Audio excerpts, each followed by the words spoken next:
you've watched shows before, then you know that whenever I scooch over, it's time for the news. Let's see if I can actually do that. Ooh, that's big.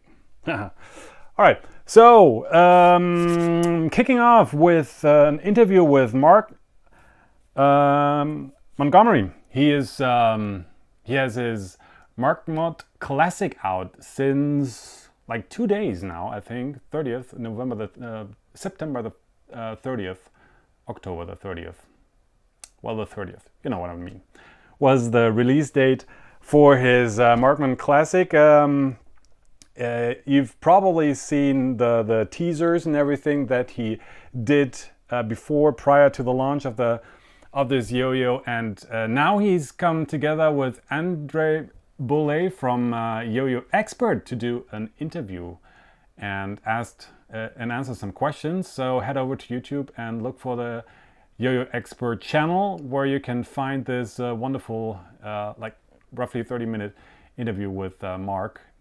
Get some insights on how he made the yo-yo, what inspired him, what got him into playing yo-yos, doing some old-fashioned tricks, and he actually answers question like, is it more difficult to compete nowadays than it was back in the old days?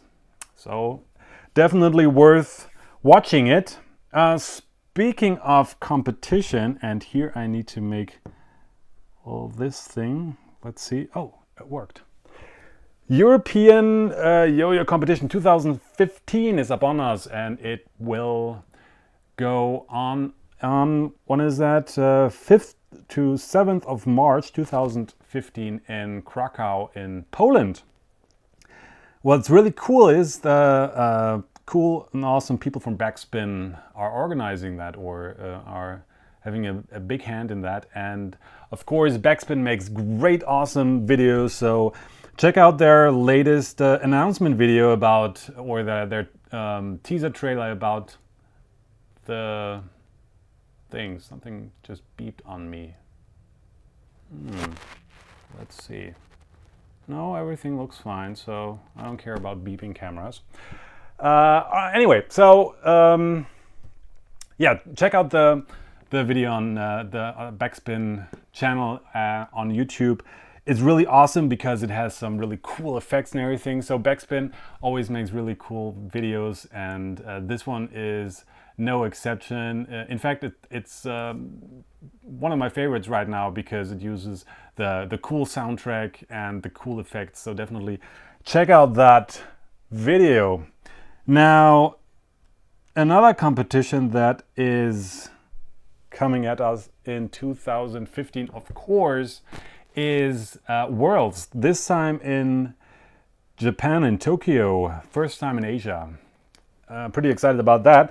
Now, you probably know that there are some seating rules for the competition. So if you've won big competitions, you get certain seats inside this whole, well, it's not a ladder system, but you know, they have wild cards, they have prelims, they have semifinals, and they have finals. And depending on where you won what, you get to start already higher up in this progression thing.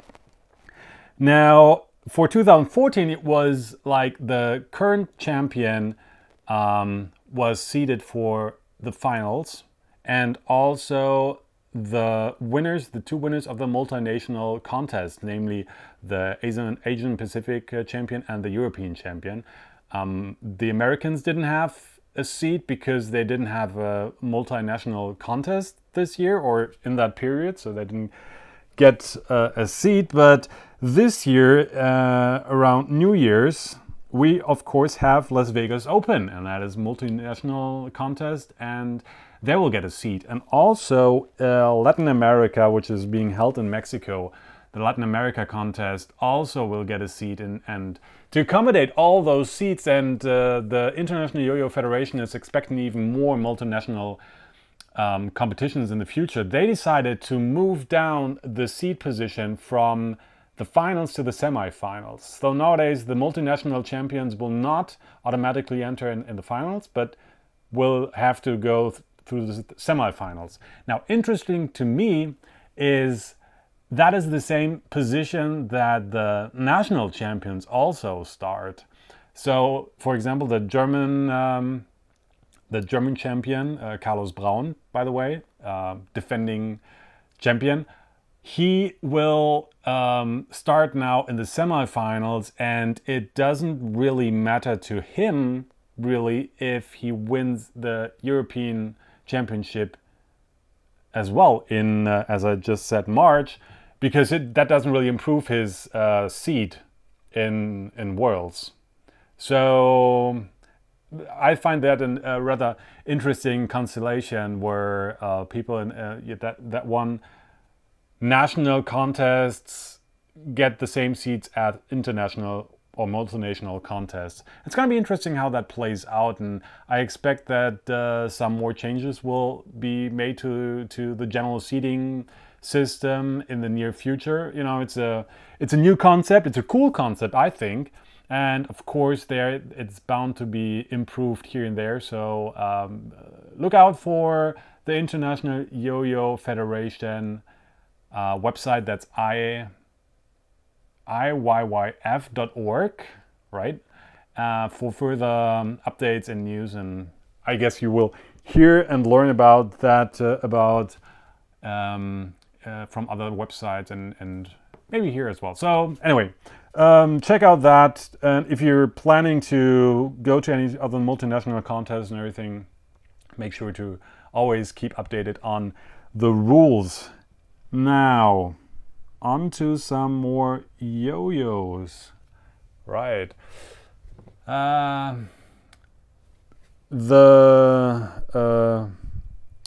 There's a special edition coming to YoyoRaven.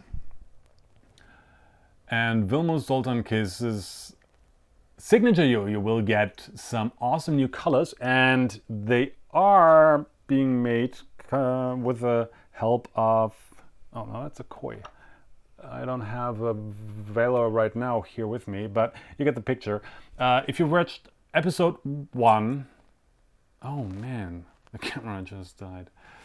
La la la la.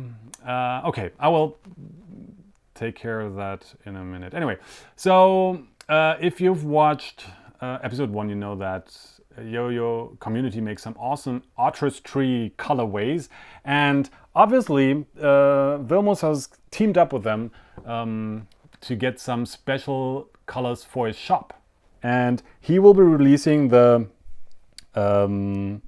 colors one by one. There each day he will publish a new color until Wednesday, November the 5th at midnight.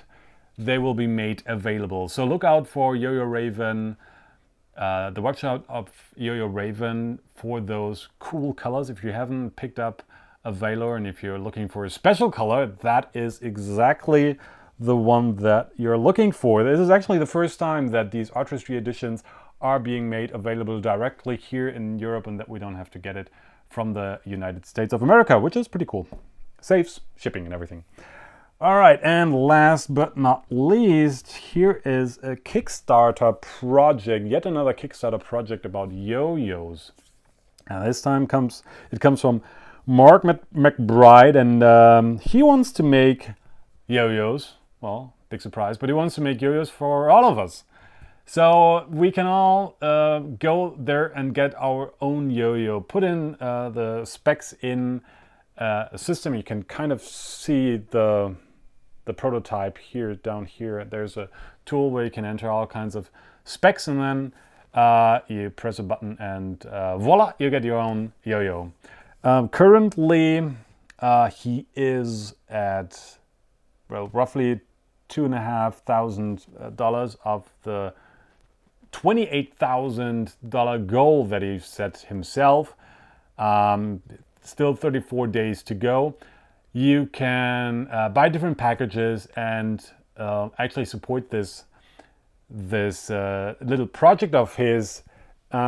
What he needs the money for is refining the whole system, getting some blanks, and making sure that the whole back end side of the web page and everything that works fine. Because apparently he already has tools, and he already has a prototype website. So, you know, he's that's already a tested and proven process, and he doesn't really, you know, start from scratch. So that's really cool, I think, because yep, the risk of this whole endeavor is relatively low. So about a month still to go. Make sure to go to Kickstarter and search for the RiotMouse Toys Kickstarter project and support Mark McBride in his endeavor. All right, cool. So that does it for the news, and I turn off the thing again and I'll scooch back into the middle. Thanks for watching this video. Please like it and also leave a comment. Make sure to subscribe to the channel, where you can find the full Throwlicious live episode of this video, and check out the other clips and episodes there as well. Finally, get more information about the show and the Spin Central channel on Facebook, Twitter and Ask.fm. I always love to hear from viewers what they think of the show, so don't be a stranger and stay in touch.